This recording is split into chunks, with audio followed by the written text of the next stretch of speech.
dalkan xukun militariya soo maray burbur iyo dagaalo sokeeya soo mareen maxaakiim iyo ururo argagixisaan iskaga dambeeyay iyo faragelin ciidamada Itoobiya dalkan ay ku sameeyday dalkan waxa lagu wada joogaa nidaam noo qoran oo Soomaalidu ay ku heshiin nidaamkaas la ixtiraamaan rabnaa haday mooshin keenayaan nidaamka in soo maraan la rabaa baarlamaankan in ciidamo gudihiisa inta la soo geliyo xasaanadii xildhibaanada lagu xadgudbo dhowr boqol oo ciidan gudaha baarlamaanka ay ku hoydaan ee lagu handado xildhibaanadii wax sharciga iyo nidaamka dawliga ah noo yaala waafaqsan ma ahan dalkan xukun militari laguma qabsan karo laguma caburi karo xildhibaanada waxaan ugu baaqaynaa madaxweynaha iyo ra'iisul wasaaraha faragelinta ay ku hayaan golaha shacabka inay ka dhaafaan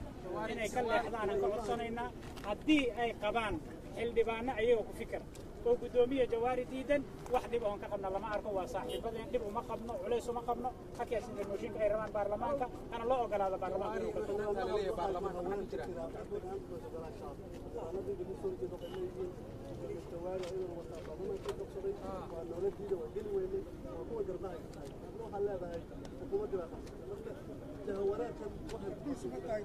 waxaan rabaa inaan idin xaqiijiyo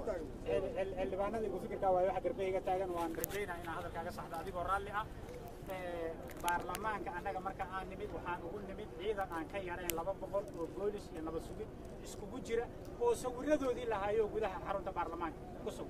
waxaa kaloo haynaa ciidamadii koofiya gaduud ahayd ee madaxtooyadu ay iska lahayd oo hadda maanta kaamiradeeda hadda leexdeen aad arkayeen dabaqa inay saaran yihiin weeye waxa xarunta baarlamaanka lagu qabsado sawirada hadda leexdaan waa arki kartid ninka taliyaha waa weydii karteen ciidamada koofiyada gaduudan ee militariga ciidamada madaxtooyadu ay iska leedahay waa oo taliyaha madaxtooyada oo amro ciidamo anaga nala socda lama arko guryaha anaga nagala soo reebay gudoomiyaha wax la socda lama arko wiilashii staafka ahaa ee la socdo 2 3 4 ah ayaa baarlamaan ugu qabsaday waa arrin ay doonayaan inay ku maran habaabiyaan ummadda Soomaaliyeed oo ay doonayaan fashilkii maanta meeshaan ka dhacay iyo ciidamadii ay xasaanada xildhibaanada iyo xarunta golaha shacabka kula tunteen ay doonayaan inay ku daboolaan waxa kale oo intaas dheer oo nasiib darra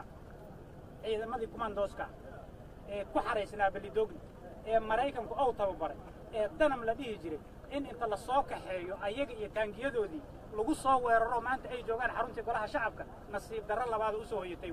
arrintaas astakan ka nahay dawladda Mareykanka waan gaarsiinaynaa insha Allah hay'adaheeda hadii Allah wadar ogolaado meelna looga xarimaayo ciidamada loo tababaray inay la dagaalamaan cadawga Soomaaliyeed oo dalka xoreeyaan in lagu soo jeheeyo institutionadii iyo hay'adihii dawladda federaalka ay leedahay oo baarlamaankii uu ka yahay waxsaanadii xildhibaanada lagu xadgudbo waxsaanadii xarunta baarlamaanka lagu xadgudbo waxaan aqbali karna ma ahan mana yeelin insha Allah dhinac walba haduu sheegay inuu loo diiday baarlamaanka yaa la aaminaa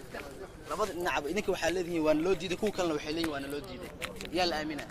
cidda diiday in la galo xarunta baarlamaanka albaabada xiratay waa wasaaradda amniga ayagiyaanaba joogo afkoodii ku qiraaya annaga la hadalnay oo dhirahana loo furo albaabadu yiraahdeen la furi maayo wuu xirnaana baarlamaanka waxa uu xiran yahay marka waa nimanka soo gashaday 200 oo ciidanka oo amarka ayaguna dul dhigay oo ku sugan xarunta baarlamaanka oo mooshinka hormuudka ka weeye waxa baarlamaanku xiran yahay annaga nooma xirna in loo furaan rabnaa ajandaha aan wadanay balad xaawo ee xuduudda dhibaatada ka taagan oo dadka Soomaaliyeed ugu dhibaataynay inaan ka hadalnaa rabnaa in loo ogolaado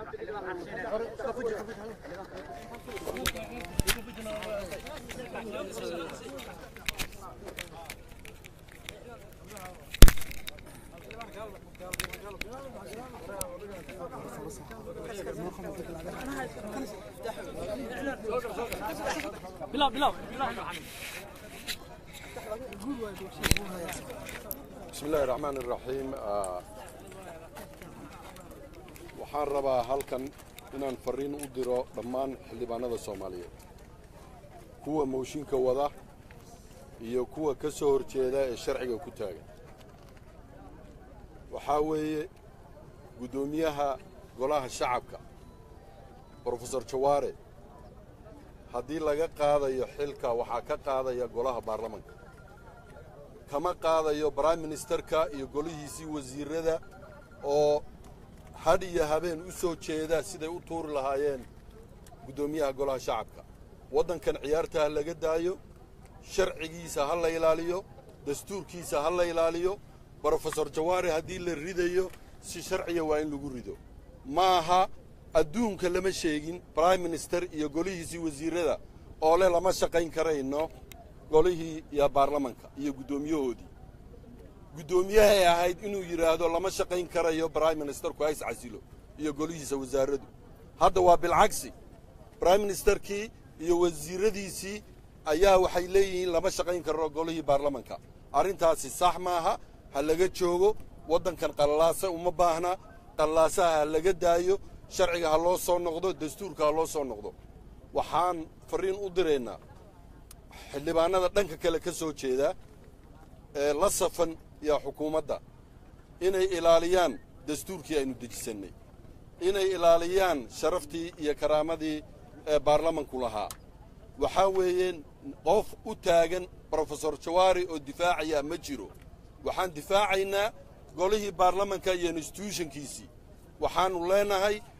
ha loo soo noqdo sharciga ha loo soo noqdo xukuumaddu ha joojiso hawlihii waddanka iyo dalku ka sugayey intay yaa meel iska dhigtay inay u soo jeedsato in ay qasto golihii shacabka